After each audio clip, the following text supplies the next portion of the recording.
Hey, this is Mark with The Practical Still. We're going back to the bottle. Switch this over to video instead of the podcast. We thought that might be more fun to see things as we review them.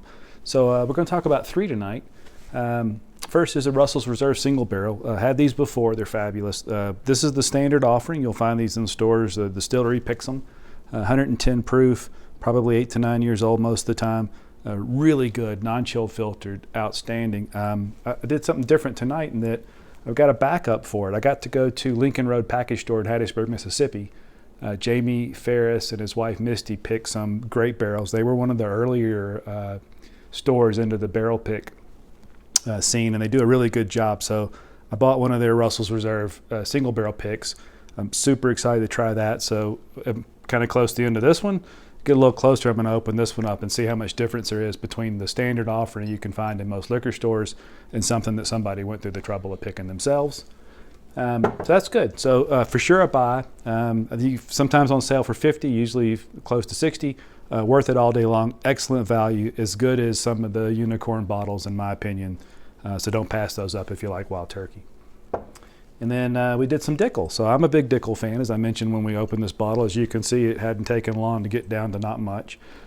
This one's been good. It's not as good as that very first one I had. I will say that I said in the first Open the Bottle video that I don't know where people get that Flintstone vitamin thing from when they talk about Dickel. I've actually for the first time smelled that in this whiskey. It's not a terrible thing. I think before I used to put it off as peanuts or just a little bit of funk, but it's there. I don't know if it's because this one stayed open longer than some. It's been open a couple months now, a month or so. I don't remember. It's been open a while, so maybe it's oxidation. Didn't turn me off, though. I still like this. I still think this single barrel type bottle belongs with Blanton's and with Kentucky Spirit in that range. And they're easy to find. Lots of stores do these hand-selected picks. So I'm still a big fan, 9-year-old. But I'm curious, does a hand-selected single barrel at 9 years old, how does that compare to what was, this is the first generation. They've just released the second release of the Dickel Bottled in Bond. So how do those compare? So 13 years, so a little extra time, but a bunch of different barrels. One season, because it's Bottled in Bond, so it's got to be the one season from one distiller, et cetera. But how does that compare? So we're going to find that out too. This one's about done, so I'll open this guy up soon and see. I've had this before. I liked it a lot. I don't remember. It's been a long time, so I don't remember how they might stack up, so we'll find out. That'll be fun. But again, if you like George Dickel whiskey, get past the George Dickel number 8 and the number 12. You need a little more proof in Tennessee whiskey. To me, I think the Lincoln County process where they filtered the charcoal pulls enough out that it just takes a little more proof to have body to the whiskey. And this one at 103 certainly gets you there. So big fan, I recommend that. And then we had the Whistle Pig. So a single barrel version of the 10-year-old 100% rye Whistle Pig. I think from a dollar standpoint, I always think about that. Is it worth the extra proof? Is it worth the money?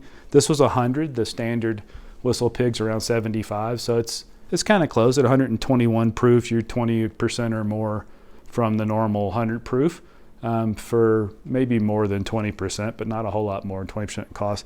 This one is outstanding. This was an Atlas Valley pick from here in Colorado. Atlas Valley Purveyors is a cool store in Louisville Lafayette, right on the edge between them. Great little store. Got a butcher shop and everything. Kind of a fun all around store. But they did this pick outstanding. Just everything I like about the 10-year-old Whistle Pig off the shelf version and more. So the proof's excellent. It drinks way lower than 121 proof. It's got all the spicy dill stuff you think in good rye whiskey. Just outstanding. So I really liked it. But one of the other things I bought while I was at Lincoln Road was their barrel rye pick. So, with the wink, if you like Whistle Pig, here's a rye that came from Alberta, Canada. And, that's where this whiskey was distilled. The cool thing is, though, this one's, again, barrel proof, unfiltered, but 13 years old.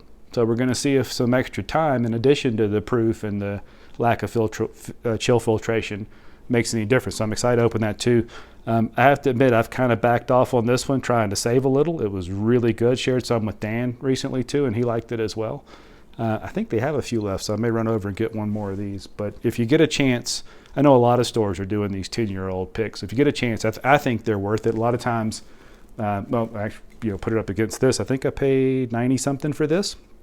So again, in the same range, and I think that's practical if you look for the flavor that comes out of this Whistle Pig stuff. I really like the Whistle Pig, the Canadian distilled Whistle Pig stuff. So that's exciting. So those are three that, good luck. That all worked really well for us. That's a good luck string of whiskeys.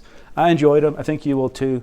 If you get those and have the same opinion or different opinions or have some notes on it, reach out to us at thepracticalstill.com. There's an ask button. Shoot us a note. Tell us what you think. Ask us questions. We'll be happy to try and get them answered. And we'll talk to you next time. Thanks.